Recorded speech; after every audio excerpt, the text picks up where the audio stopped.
So the new Galaxy Z Fold 5 is here, and there are three main benefits to this new design that are probably the three most important in my opinion compared to last year. So if you look back at what I complained about, or what most people complained about in the Z Fold 4, one was the gap in the hinge. It lets dust in there, it makes it thicker, makes it heavier. That no longer exists. Now it folds totally flat with the new hinge design. Number two, it has a slimmer S Pen. Last year, the S Pen was great. I'm glad they added that, but it was so big. It was a bulky thing on the back of your phone that doubled the thickness of your phone, not to mention the giant bump on the back of your phone from the silo, which made it impossible to lay flat. But now there's a slimmer S Pen, like a much slimmer S Pen. It's still not in the phone, but I mean, I consider myself a pretty strong critic of the S Pen before, and I think I'm probably happy with this new design. And the third thing they did was made it a boxier design to match the rest of the lineup. The S series, the S23, the Ultra. It's more of a boxy look that feels modern, and personally I really like it. But there are some other design elements, some other changes that I'll mention throughout this video. I had some hands-on time with the Galaxy Z Fold 5 prior to launch, and so I have a lot to say about this. So let's start off with the S Pen, probably the feature that I was most excited about in the new design when I finally got my hands on this phone. First of all, it's 40% thinner, but it feels a lot thinner than that. Like the old one was larger and rounder, and it was really pretty obnoxious on the back of the case in my opinion. Some people liked it, but this feels a lot more like the classic S Pen we're used to from the Note series and the Galaxy Ultra series. It fits in the case with a little pop-out tab, so even though there's no silo inside, I'm still pretty happy with this design.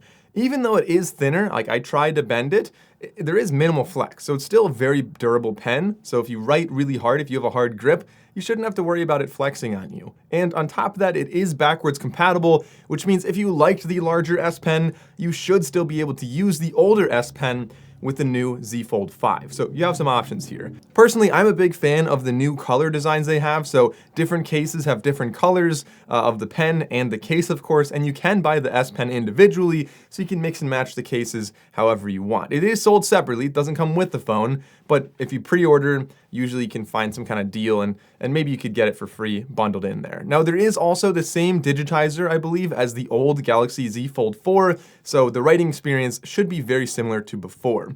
Speaking of the display, however, we now have some improvements here. It's still a 7.6-inch, 120Hz AMOLED 2X display to match the cover. They're both essentially the same specs there, although different size. The front is a 6.2-inch display, but the inner display is 1,750 nits, which is the brightest foldable from Samsung yet.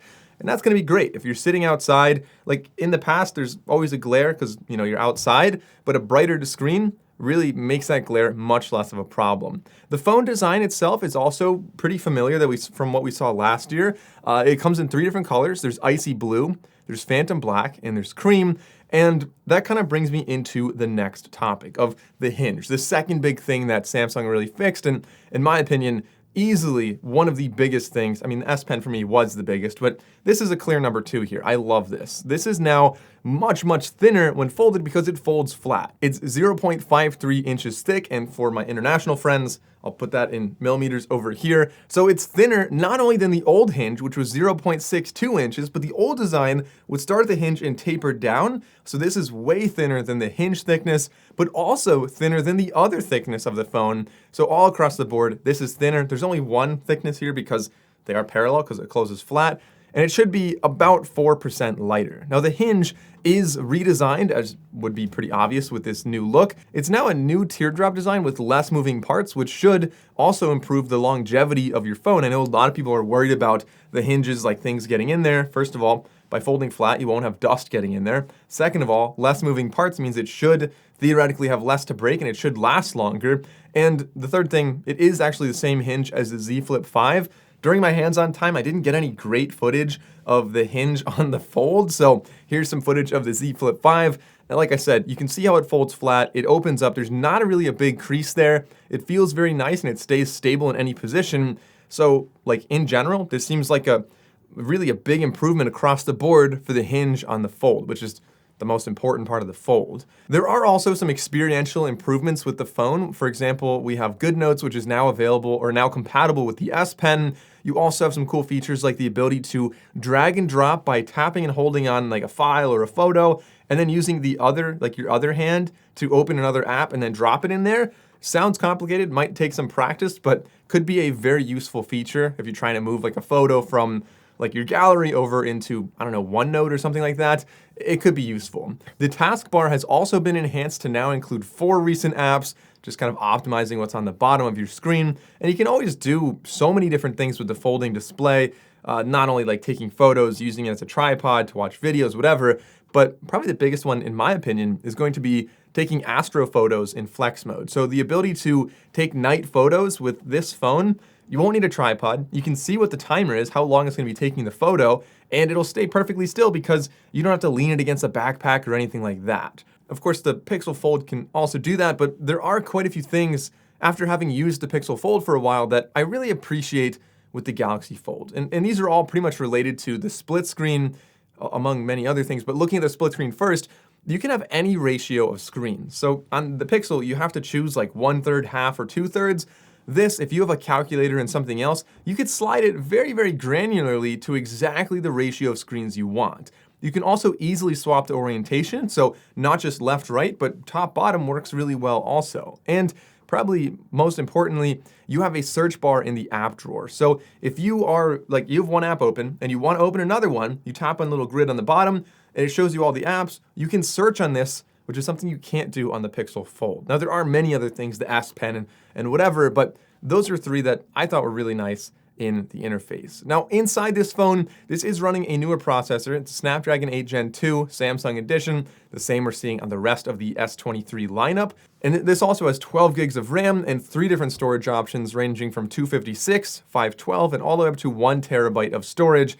So really, this thing could be a total powerhouse. There are quite a few things that are similar with this phone, really the same as the previous generation, which I have some thoughts about. But starting off with what those things are, we still have a side-mounted fingerprint sensor, which feels like the right thing for a foldable. We have the same exact cameras, 4 megapixel under-display camera, 10 megapixel selfie camera, 12 megapixel ultra-wide, 50 megapixel main, and 10 megapixel telephoto 3x optical lens. I mean, they did a decent job before. They're not going to be flagship. Like, they are kind of flagship. They're not competing with like the S23 Ultra is what I mean. So you're taking a little bit of a hit in the camera quality when you get a folding phone, but still should be pretty decent. And we are also getting the same 4400 milliamp hour battery and the same IPX8 rating. Even though this doesn't have the same dust resistance rating, I think folding flat goes a long way there in not getting dust in the cracks there when it's in your pocket. So I think those things staying the same probably means Samsung is really starting to hit their stride. And instead of just focusing on like iterative improvements like across the board, they focused a lot more effort on what actually mattered, what people actually complained about, the Hinge, the S Pen, things like that, that I think were pretty significant improvements here. So I think Samsung chose to improve all the right things. But I do have a couple concerns. One, the screen protector on the previous generations was known to sometimes come off. And Samsung knows this, and they give you 1 free replacement if it ever peels off. But I know, for example, Mr. Mobile, for example, Michael Fisher said that I think he's on his 2nd or his 3rd one by now. So he's had, like, people do have problems with this. And apparently they didn't change the adhesion on here. It's the same as it was before. There's also no changes to the under-display camera. Honestly, I never used it that much anyway, so maybe the processing is a slight improvement, but the sensor's the same, and again, I probably won't use it. This is selling for $1,799 on August 11th. The S Pen is sold separately with the case, and I mean, it's clearly a maturing market. The price is lower than when it first came out 5 years ago, and less changed now compared to the previous generation, besides the architecture, which makes it thinner and smaller and lighter, which to me, feels optimal. Now this, I think, is probably gonna be a pretty clear winner in my book for the best foldable, but there is like one thing that I wish they would change, and that is the aspect ratio. So the Pixel Fold and the Oppo and like a couple other ones as well are like a little squattier, which gives you a larger front display or a wider front display that, in my opinion, is just a little bit more usable than this super skinny one on the Galaxy Fold. And naturally, I will have full coverage of this phone, including camera tests and comparisons and battery tests and all of the above once I have some more time to really test it out. So if you want to see a more in-depth coverage of this, be sure to go down and click that subscribe button so you don't miss those videos.